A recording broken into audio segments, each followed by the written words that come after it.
नागौर शहर बोल रहा हूँ। मैं अजमेर संभाग से जुड़ा हुआ एक रेगिस्तानी शहर भी हूँ।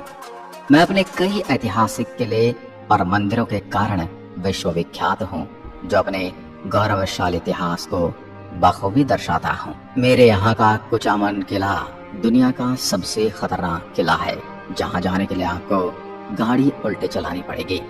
आपको बता दूं, अमृतसर के स्वर्ण मंदिर और दुनिया के 7 अजूबों में शामिल ताजमहल को मेरे ही शहर मकराना के सुनहरे पत्थरों से बनाया गया है। मैं सफेद मार्बल यानी संगमरमर का घर भी कहलाता हूँ।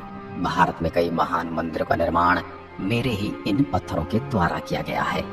मैं विशेषकर प्रत्येक वर्ष लगने वाले पशु मेले के लिए काफी प्रसिद्ध हूँ।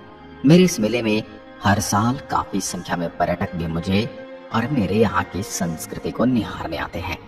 जब भी मेरे शहर के इतिहास की बात आती है तो 2 घटनाओं का जिक्र जरूरी होता है। तरबूज को मदिरा कहा जाता है और राड़ का मतलब झगड़ा होता है। इसकी भी सच्ची कहानी बताने वाला हूँ। पहले है मदिरे की राड़, जिसमें मदिरे को लेकर मेरे पड़ोसी बीकानेर में और मेरे शहर में जंग छिड़ जाती है और मेरे पूरे शहर में कई सुंदर और दिलचस्प स्मारक बिखरे हुए हैं। मेरे शहर के बीचों बीच स्थित भूमि दुर्ग मेरे यहाँ का सबसे अच्छा उदाहरण है। मैं मेरे पड़ोसी जिला बीकानेर, चूरू, सीकर, जयपुर, अजमेर, पाली, जोधपुर के बीच में स्थित हूँ।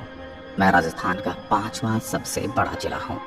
इसका विशाल भूभाग 17,718 वर्ग किलोमीटर में फैला है। मेरा भौगोलिक विस्तार मैदान, पहाड़ियाँ, रेत के टीलों का एक अच्छा संयोजन है। मेरा शहर बीकानेर से 117 किलोमीटर दूर, जयपुर से 235 किलोमीटर और देश की राजधानी दिल्ली से 413 किलोमीटर की दूरी पर है। मेरे शहर का नजारा आपको थार मरुस्थल की गहराइयों में ले जाता है। आइए, सबसे पहले मैं मेरे शहर से जुड़े कुछ चौंकाने वाले तथ्य आपको बताता हूँ।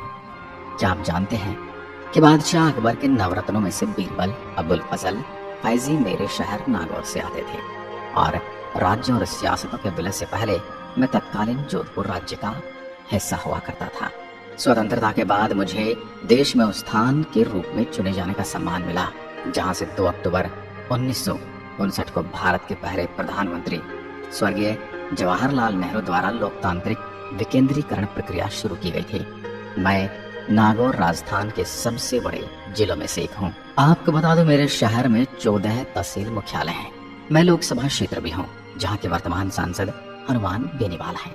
मेरे यहाँ के लोग ज्यादातर खेती पर ही निर्भर हैं। यहाँ मुख्यतः मूंग, बाजरा, तिलहन तथा कपास और मसाला मेथी की खेती होती है और यहाँ की पान मेथी के लिए पूरे विश्व भर में प्रसिद्ध है। मैं हिंदू बाहुल्य क्षेत्र हूँ। राजनीतिक दृष्टि से मैं राजस्थान की राजनीति का केंद्र भी हूँ। मेरी धरती पर हमेशा हिंदुओं में जाटों ने भारत व राजस्थान की राजनीति में अपना वर्चस्व रखा।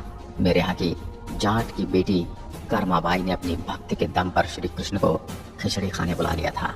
उनका नाम आज भी मेरे सुनहरे इतिहास में दर्ज है। मेरे जिले की साक्षरता की अगर बात करूं तो जनसंख्या में 77.20% पुरुष और 47.80 महिलाएं पढ़ी लिखी हैं। वहीं 2011 की जनगणना के अनुसार मेरे जिले की जनसंख्या 33,07,743 आबादी, जिसमें ग्रामीण और शहरी दोनों आते हैं। कृष्ण भक्त मीराबाई का मंदिर भी मेरे ही मेड़ता शहर में स्थित है, जिसे राव दूदा ने बनवाया था। इस मंदिर से पहले यहाँ पर 4 भुजा नाथ जी का मंदिर था।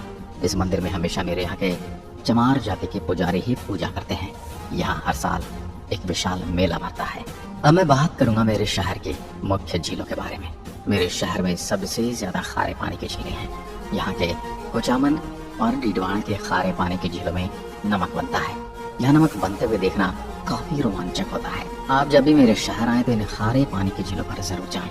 आपको बता दूं, मेरे अंदर 10 तहसीलें हैं और करीब 1600 गांव आते हैं।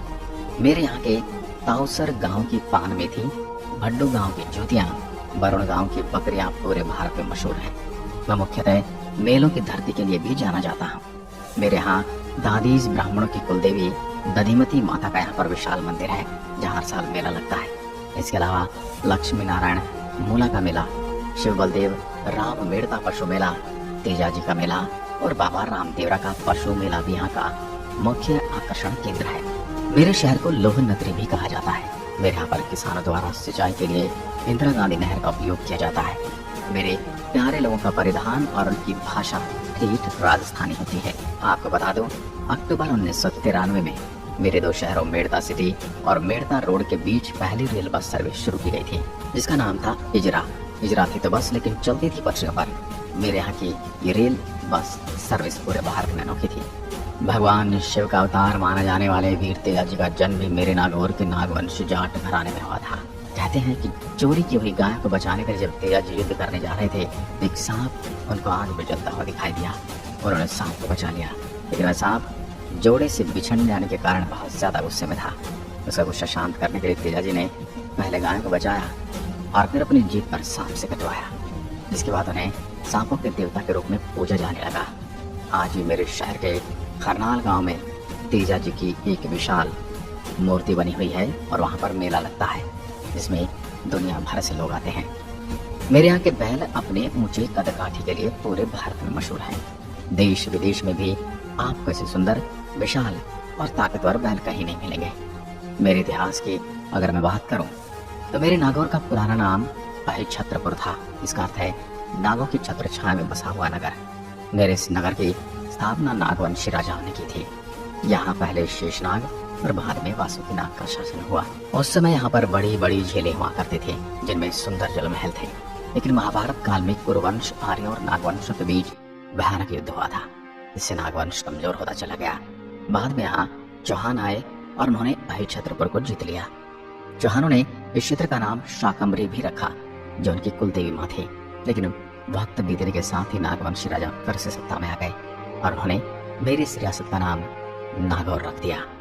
मेरे शहर के सिर्फ 2% हिस्से पर ही वन क्षेत्र है। गर्मी के मौसम में यहाँ गर्मी बहुत पड़ती है और तेज धूल भरी आंधियां चलती हैं। इसलिए लोगों को लगता है कि शहर में घूमने लायक क्या होगा, लेकिन ऐसा नहीं है। मुझ में बहुत कुछ देखने लायक है, तो एक बार आप भी यहाँ कर देखिए। मेरे नागौर की यादें आप भुला नहीं पाएंगे। सबसे पहले चलते हैं मेरे ही किले कुचामन किले पर। मेरे जिले में एक चट्टान की 300 मीटर की ऊंचाई पर स्थित कुचामन किला मेरे नागौर के प्रसिद्ध किलों में से एक है। मेरे इस भव्य किले का निर्माण 9वीं शताब्दी में राठौड़ शासक ठाकुर जालिम सिंह के द्वारा किया गया था। आपको बता दूं, 32 गढ़ों में से घिरे किले में 10 बड़े द्वार हैं, जो विभिन्न पक्षों से किले में प्रवेश की अनुमति देते हैं। अब इसे मेरे इस कुचामन किले ने जोधपुर, अकबर और द्रोण जैसे बॉलीवुड फिल्मों के लिए शूटिंग स्थल के रूप में भी काम किया है। अर्धकीमती पत्थरों और कांच से बने मूल अवशेषण, सोने और प्राकृतिक रंगों के रूपांकनों और फूलों से शानदार किले की आंतरिक दीवारों और स्तंभों को सजाया गया है। लंबी बालकनियां, लटकते हुए छज्जे और राठौड़ वंश की लोकप्रिय लघु चित्रकारी से शाही प्रतिष्ठान के मुख्य आकर्षण है। इसे आप जरूर निहार कराएं। अब चलते हैं हिमसर का किला। मेरा यह किला दूसरा सबसे सुंदर किला है, जिसका निर्माण 16वीं शताब्दी में कर्मसूत वंश के स्वामित्व में राव करमजी द्वारा करवाया गया था, जो राव जोधाजी के 8वें पुत्र और जोधपुर के संस्थापक थे। यह किला मेरे शहर के हिमसर तहसील में स्थित है। हिमसर किले की अद्भुत सुंदरता के कारण इसे अब तक एक हेरिटेज होटल में बदल दिया गया है और इसका एक हिस्सा शाही परिवार के वंशजों द्वारा कब्जे में है। अब आपको लिए चलता हूँ मेरे भव्य पशु मेले में। मेरे यहाँ मेला भारत का दूसरा सबसे बड़ा मेला है। जोधपुर राजस्थान का यह मेला हर साल जनवरी-फरवरी के दौरान आयोजित किया जाता है, जो 8 दिनों तक चलता है। मेरा ये मेला मुख्यतः मवेशी मेले के रूप में भी लोकप्रिय है। मेरे यहाँ का ये मेला मुख्य रूप से जानवरों के व्यापार के बारे में है। इस मेले में हर साल लगभग 70,000 बैल, ऊंट और घोड़ों का व्यापार होता है। यहाँ जानवरों को भव्य रूप से सजाया जाता है। और आपको बता दूं, कुछ अन्य आकर्षण में जैसे भारत का सबसे बड़ा लाल मिर्च बाजार, लकड़ी के सामान, लोहे के शिल्प और ऊंट के चमड़े के सामान भी मेरे यहाँ प्रसिद्ध हैं। अमर सिंह स्मारक मेरे नागौर के प्रमुख पर्यटक स्थलों में से एक है। एक सुंदर पीले रंग के पत्थर का स्मारक अमर सिंह को समर्पित है, जो उन्हें श्रद्धांजलि देने के लिए बनवाया गया था, जो एक प्रसिद्ध राजपूत लोक मूर्ति है। स्मारक राजपूत शैली की वास्तुकला के बाद बनाया गया है, जो मेरे क्षेत्र में बहुत महत्व रखता है। अमर सिंह स्वयं नागौरी नहीं थे, बल्कि वे जोधपुर के थे। वही जोधपुर की गद्दी के असल उत्तराधिकारी भी थे, लेकिन इनके पिता ने इनके छोटे भाई को राजा बना दिया था। दोस्तों, आपको बता दूं, मतेरे की बेल यानी कि तरबूज की बेल को लेकर मेरे यहाँ बहुत बड़ी जंग छिड़ गई थी। वहाँ यूं कि एक मतेरे की बेल बीकानेर रियासत की सीमा में उगी, लेकिन मेरे नागौर की सीमा में वो फैल गई। उस पर एक तरबूज लग गया। एक किसान का दावा था कि बेल उनकी तरफ लगी है, दूसरे का दावा था कि फल उसकी जमीन पर पड़ा है। ये दोनों ही किसान लड़ते लड़ते अपने राजाओं के पास पहुंचे। बात इतनी बढ़ गई कि एक मतीरे पर हक पाने के लिए नागौर और बीकानेर में जंग छिड़ गई। जंग में हजारों सैनिक मारे गए, लेकिन मतीरा मिला बीकानेर को, क्योंकि जंग उसी ने जीती थी। ऐसी ही एक लड़ाई बीकानेर और नागौर के बीच में बैलों को लेकर भी हुई थी।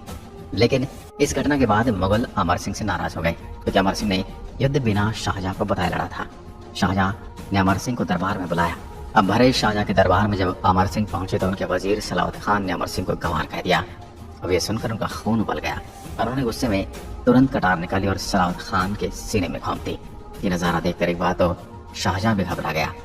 हालांकि बाद में अमर सिंह के साले अर्जुन सिंह ने ही धोखे से उनकी हत्या कर दी थी। जड़ा तालाब के किनारे बनी अमर सिंह की छतरी आज भी उनकी वीरता की कहानी की याद दिलाती है। अकबरी महल। अकबरी महल मेरे शहर के प्रसिद्ध महलों में से एक है, जिसे मेरे नागौर की याद में बनाया गया था, जिसे वर्ष 1556 में अजमेर के राज्यपाल ने मुगलों से वापस लिया था। महल के अंदर ही कला और वास्तुकला में मुगल और राजपूतों के अनूठे काम को दर्शाया गया है, जिसमें महल के भीतर अधिकांश कला और वास्तुकला प्राचीन मुगल कला से प्रभावित देखी जा सकती है। पशुपतिनाथ मंदिर। मेरे जिले के मंझवास गांव में स्थित पशुपतिनाथ मंदिर शहर के लोकप्रिय मंदिरों में से एक है। यह मंदिर भगवान शिव को समर्पित है। इस मंदिर को नेपाल के पशुपतिनाथ मंदिर के समान बनाया गया है, जहां तीर्थयात्रियों की अपूर्ण आस्था देखने को मिलती है। इस मंदिर का निर्माण 1982 में योगी गणेश नाथ ने किया था। पशुपतिनाथ मंदिर में शिवरात्रि पर और श्रावण के महीने में श्रद्धालुओं की अधिक भीड़ देखी जा सकती है। मेरे शहर में स्थित लाडनू जैन धर्म का एक महत्वपूर्ण केंद्र है, जिससे मेरे यहाँ इस स्मारक को भी लोग देखने आते हैं। मेरे स्मारक को अहिंसा या करुणा का आध्यात्मिक केंद्र भी माना जाता है। इसके मंदिर 10वीं शताब्दी में निर्मित माने जाते हैं। इनका एक समृद्ध इतिहास रहा है, जो जैन धर्म के अनुयायियों के साथ साथ इतिहास प्रेमी के लिए आकर्षण बना हुआ है।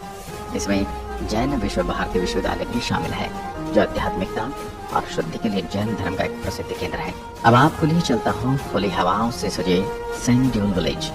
कभी कभी मैं ऐसा सोचने लगता हूँ कि वास्तव में मेरे अंदर कितनी एक अद्भुत जगह है, जहाँ घूमना आपको एक शानदार अनुभव दे सकता है। यहाँ ऊंट सफारी आपके लिए यादगार साबित हो सकता है। ड्यून विलेज तक आप केवल जीप, ऊंट या घोड़ों तक की सफर कर सकते हैं। यह शांत वातावरण में घुलने के लिए देहाती परिवेश में झोपड़ियां बनी हैं। यहाँ पर्यटकों को एक रूप से एक अद्भुत शांति मिल सकती है। यहाँ गांव में प्रदूषण से दूर एक रात बिताना अद्भुत और रोमांटिक अनुभव दे सकता है। यहाँ के शाम को रोशन करने के लिए लाइव लोक संगीत और नृत्य भी प्रस्तुत किया जा सकता है। जब भी मेरे शहर आ रहे हैं तो आपसे निवेदन करूंगा कि यहाँ की प्राकृतिक सौंदर्य का हिस्सा जरूर बने। अब चलते हैं मेरे झोरड़ा गांव। मेरी तहसील का एक विचित्र सा गांव है, जो कभी कंदलपीठ और महान संत बाबा हरिराम की जन्मभूमि होने के कारण प्रसिद्ध है। आपको बता दूं, जनवरी फरवरी के महीने के दौरान आयोजित वार्षिक मेले के लिए यहाँ 1 से 2 लाख पर्यटक देखे जाते हैं।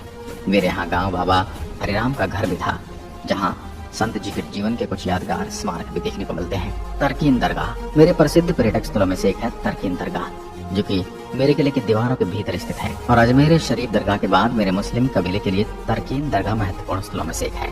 इसे ख्वाजा हमीदुद्दीन नागौरी की याद में बनवाया गया था, जो ख्वाजा मोइनुद्दीन चिश्ती के विश्वसनीय लोगों में से एक थे। जैन मंदिर। कांच से निर्मित मेरे नागौर का एक प्रमुख तीर्थ स्थल है जैन मंदिर। मेरे इस सुंदर मंदिर का निर्माण पूरी तरह से कांच से किया गया है। इस मंदिर में कलात्मक शिल्पकार वास्तव में जैन पवित्र ग्रंथों के पुराने कार्यों को विचित्र करता है। भगवान महावीर की मूर्ति के साथ साथ अन्य श्रद्धेय 23 जैन तीर्थंकरों की खोज को पता लगाने के लिए जैन ग्लास मंदिर अनुकूल स्थान माना जाता है। नागौर का किला। यह मेरे शहर का एक प्राचीन आकर्षण केंद्र नागौर का किला मेरे प्रसिद्ध पर्यटन स्थलों में से एक है। पहले के समय में इसे युद्धों के प्रतीक के रूप में जाना जाता है। इसकी ऐतिहासिक वास्तुकला इसे राज्य के महत्वपूर्ण स्थानों में से एक बनाती है। किले का निर्माण 4वीं शताब्दी के आसपास नागवंशियों द्वारा किया गया था और बाद में से 12वीं शताब्दी में गजनवी द्वारा इसका पुनर्निर्माण करवाया गया था। मेरे इस नागौर किले के भीतर कई महल स्थित हैं। मेरे इस किले में दीपक महल, अकबर महल और शुक्र तालाब भी देखने के लायक हैं। वहाँ की भी थोड़ी सेल्फी ले आना, जहाँ पर्यटक दीवारों के जटिल काम और अद्भुत सौंदर्य के आकर्षण दृश्य देख सकते हैं। तो अगर आप नागौर की यात्रा की योजना बना रहे हैं तो आप मेरे इस किले पर जरूर आना। जो पर्यटकों के साथ साथ इतिहास प्रेमियों के लिए भी आकर्षण का केंद्र है। यदि आप मेरे इस सुंदर शहर को विजिट करने आ रहे हैं तो मेरे सबसे नजदीकी हवाई अड्डा जोधपुर विमान क्षेत्र है। यहाँ के लगभग 135 किलोमीटर की दूरी पर स्थित है। वहीं अगर आप ट्रेन से आना चाहते हैं तो मेरा सबसे बड़ा रेलवे स्टेशन मेड़ता रोड का है, जो सबसे नजदीकी रेलवे स्टेशन मेरे मुख्य शहर में है। और यदि आप बस से आना चाहते हैं तो मेरे शहर के लिए सीधी बस सेवा है दिल्ली, अहमदाबाद, अजमेर, आगरा, जयपुर, जैसलमेर और उदयपुर से बस सेवा की सुविधा उपलब्ध है। तो मेरे प्यारे मित्रों, आपको कैसी लगी मेरी आत्मकथा मुझे कमेंट सेक्शन में जरूर बताइए और मेरे इस चैनल को भी सब्सक्राइब कर लीजिए ताकि मैं आपको पूरे राजस्थान और हिंदुस्तान का सुनहरा इतिहास बता सकूं। आज की वीडियो में बस इतना ही। धन्यवाद। जय हिंद, जय भारत।